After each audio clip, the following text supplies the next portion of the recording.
Hi, my name's Jenking. I'm a stand-up comedian and I live in Nottingham. Relationships, they're not always about sex, are they? No. Yeah. You girls are nodding your heads, yeah? Terrible. Yeah. They have rumbled you three already, terrible.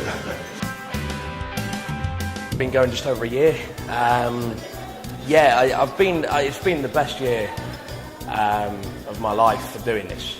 I've been thinking about it for a few years. I've been in bands for years, toured lots with like a couple of rock bands and things like that. So I've built up a lot of my confidence through being a front man and doing things like that. Can I ask, is there any couples in the crowd this evening? Yes. It's not school. You can put your hands down, you can shout. It was fun, it was a lot of fun. I can't really remember too much about it. The adrenaline was running far too fast for my liking. We've been in bands before. The whole appeal of playing to anywhere between 20 to 200 people, depending on the gig, got a bit, it wasn't stale, but you know, it was too safe. I was relying on other people, we all worked as a unit. And I think with comedy, because you're so exposed, you're out there on your own.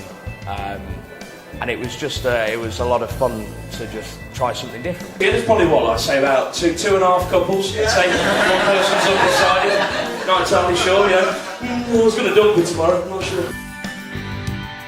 I have a persona to a certain extent when I go on stage.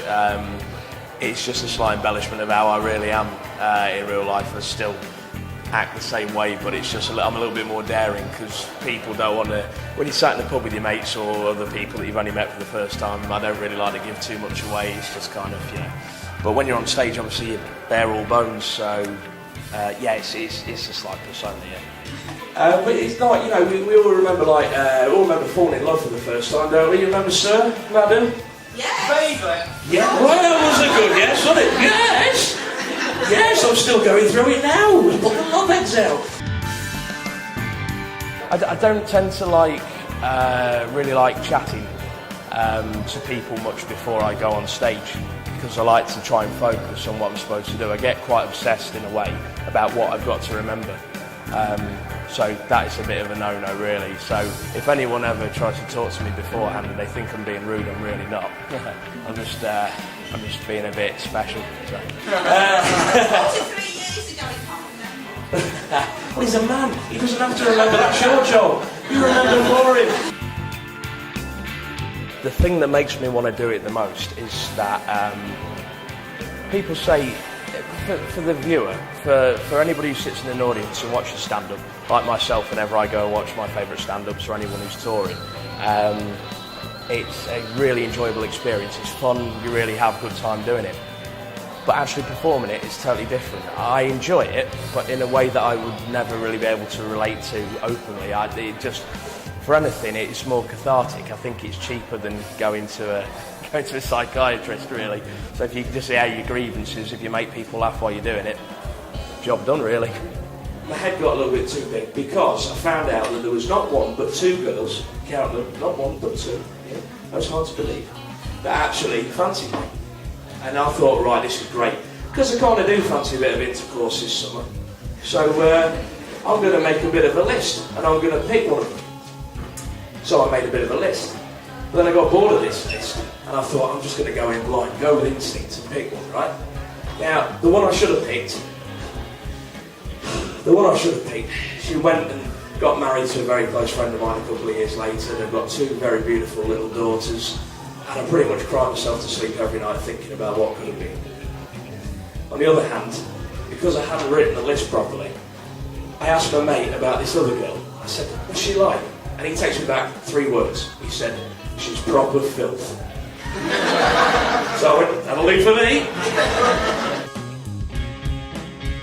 I don't like acts that just go out to tell rape jokes or paedophile jokes or anything like that, or swear openly without having any kind of background to it.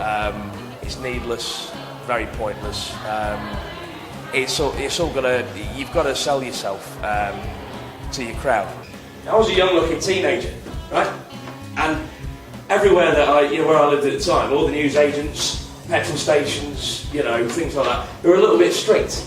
I mean, I even went to school with lads who looked like they were about 40 and looked like they smoked about 80 a day, right? And they still couldn't get served porn. So I'm thinking, well, that's not an option. I can't actually buy it. Okay, what's the next step then if I can't do that? This show, which I'll say I'm going to work on for like about 2 to 3 years, hopefully all in total, to try and really master it and add new bits and take bits out. So a fraction of what I've been doing tonight is probably going to be ignored and thrown away. But you never know, things stay, things don't. When most teenagers are drawing things for like Tony Hart and sending it in to have, on one of his programmes, they would never have let me do that. I'm glad I never did that because I would have a lifetime ban at the BBC if that was the case. I was drawing these things and it looked terrific. I was no good at drawing, but I was trying to envisage what I thought lady parts looked like. And as I was drawing them, I just ended up making it look like roadkill. It was horrible. And there was no nice ending to this story. All I can tell you is I had to spend the next probably 3-4 years in an emotional abyss, just waiting until I could actually get my first drink, so I could just get myself really drunk and sleep with a girl. It was horrible.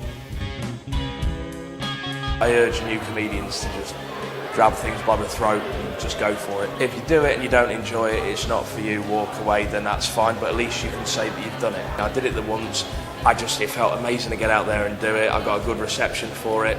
It was like a drug. I needed to keep back and going back and doing it. If there's any women here tonight who are, a little bit kind of confused by your sexual orientation, anything like that, just come and chat to me afterwards.